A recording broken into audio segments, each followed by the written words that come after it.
आज इस देश में रेप का दोषी जमानत पर बाहर है और इंसाफ मांगने वाली मां सड़क से हटा दी जाती है। आज इस देश में एक पूर्व विधायक जिसे अदालत ने उम्र कैद दी, वो खुली हवा में सांस ले रहा है और उसी देश में वैज्ञानिक प्रोफेसर बिना दोष सिद्ध हुए सवालों से जेल में बंद है।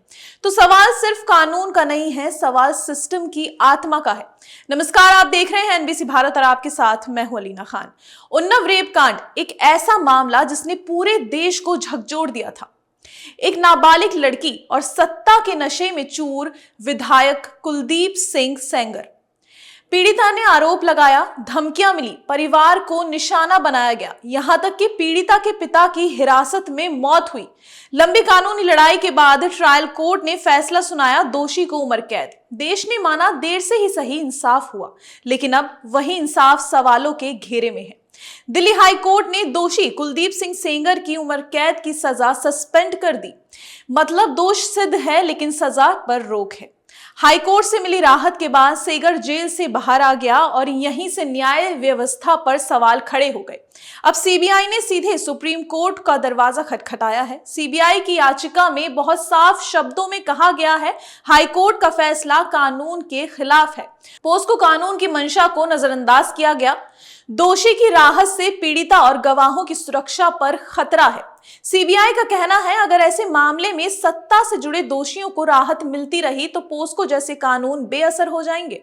अब उस मां की बात जिसकी बेटी के साथ हैवानियत हुई, जब उस मां ने धरने पर बैठकर न्याय की मांग की तो क्या हुआ? पुलिस आई, धरना हटा दिया गया, मां को सड़क से उठा दिया गया। जिस मां को सिस्टम को झकझोरना चाहिए था, उसे ही चुप करा दिया गया। ये तस्वीर पूछती है, क्या इंसाफ मांगना भी अब अपराध है?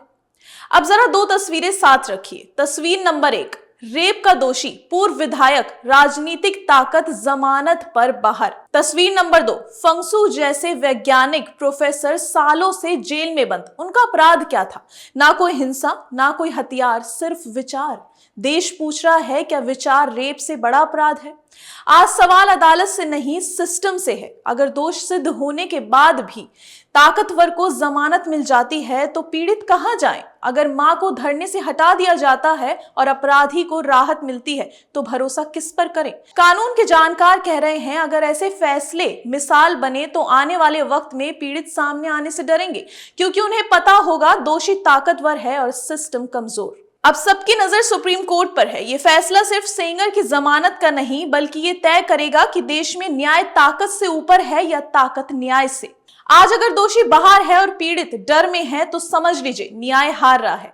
आज अगर विचार जेल में है और अपराध खुला घूम रहा है तो समझ लीजिए सिस्टम बीमार है। अब सवाल सिर्फ यही है, कि सुप्रीम कोर्ट इस बीमार सिस्टम का इलाज कर पाएगी?